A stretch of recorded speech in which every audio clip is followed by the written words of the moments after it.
Hi, my name is Amanda Keller. I will be reading Prince Ribbit by Jonathan Emmett. This is a good book for second grade. Before beginning this story, I would ask, looking at the cover of the book, what do you think it's going to be about? Looking at the royal frog and the sisters in the background.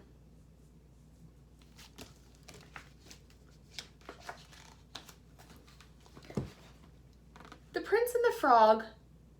Princess and the Frog Prince got married and lived happily ever after, read Princess Arabella, closing the book with a satisfied sigh. Princess Lucinda frowned. That silly girl treated the frog so badly. She was lucky he married her.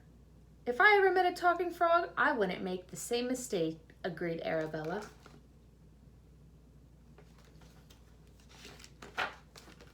Princess Martha rolled her eyes. She liked facts more than fairy tales, and real frogs more than enchanted ones.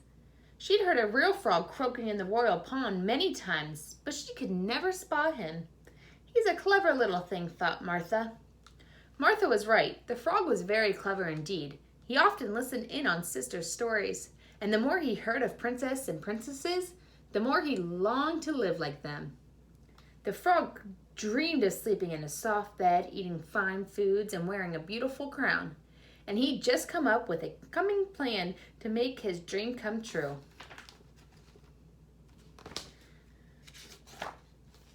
Yuck! Go away, you slimy little beast, shrieked Arabella and Lucinda as the frog hopped out in front of them. But the frog did not go away. Instead, he cleared his throat and spoke. Allow me to introduce myself, said the sly frog. My name is Prince Ribbit. Arabella and Lucinda stared, open-mouthed, but Martha was delighted. It's a frog, she shouted. A talking frog.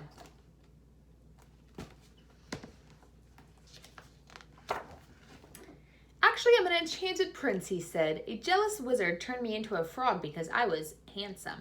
And if only there was a way to break this spell. But there is, cried Lucinda. It's in the book. You just need to be looked after by a pretty little princess like me. Or a pretty little princess like me, said Arabella, and then you'll turn it back into your old, handsome self, and we could live happily ever after.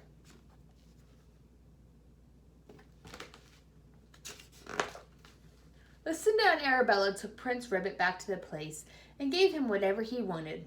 Lucinda let him sleep in her pillow, while Arabella let him eat off her plate. But the more Princess Martha saw of the frog, the more suspicious she became. Why are you making such a fuss of him? She asked as Prince Ribbit hopped around the dinner table.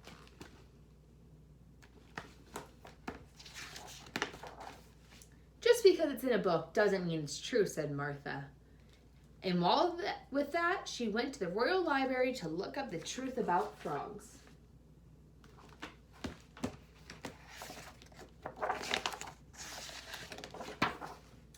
A mother frog lays eggs, she explained to her sisters. Then the eggs turn into tadpoles and the tadpoles turn into frogs.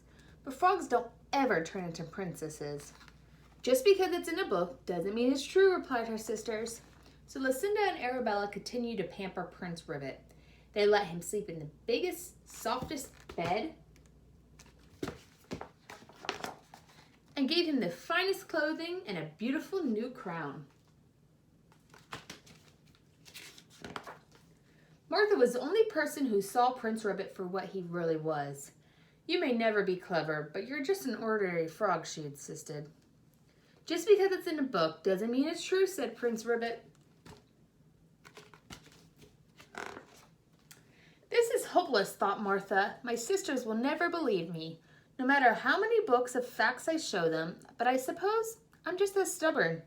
I've never read their storybooks. Perhaps I should. So Martha gathered a big pile of fairy tales and began to read. She was surprised to find that while the stories might not be true, they were often funny, exciting, and inspiring. And after Martha had read them all, she knew exactly what to do with Prince Ribbit.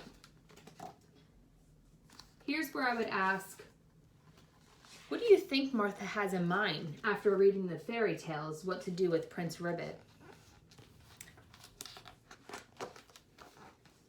If you're really an enchanted prince, why hasn't your spell been broken yet? Martha asked Prince Ribbit the next morning. Prince Ribbit shifted uneasily in his little golden throne and adjusted his little golden crown. Perhaps it's because I've not been treated well enough, he suggested.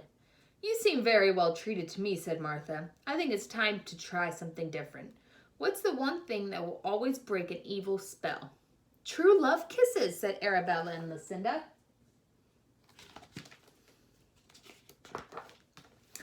Me first, said Arabella, planting a big wet smacker on Prince Rabbit's clammy cheek.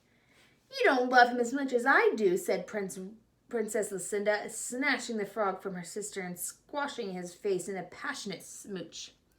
But no matter how many kisses they gave him, Prince Rabbit remained very much a frog. And in the end, both princesses really realized that this was all he'd ever been and all he'd ever be.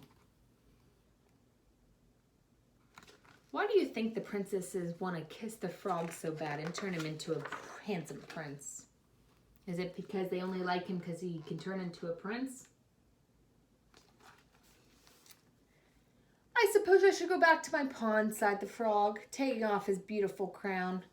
But he looked so sad, Martha couldn't help feeling sorry for him. Please don't go, she said. Any animal smart enough to fool my sisters would be fun to have around. And while I might not want a handsome prince as a husband, I love to have a clever frog as a friend. She picked up the frog and gave him a gentle kiss. The instant Martha kissed him, a huge puff of pink smoke appeared, and the frog turned into a handsome young prince. In fact, he was so handsome that Martha decided she did want to marry him after all. So she fell into his arms, and they both lived happily ever after. And if that's not the ending you were expecting, then remember, just because it's in a book doesn't mean it's true. The end. My ending book question would be, why do you think when Martha kissed the frog, he turned into a prince and not when his sisters kissed him? Maybe it's because she actually saw the frog for who he was and it was actually true love of friendship.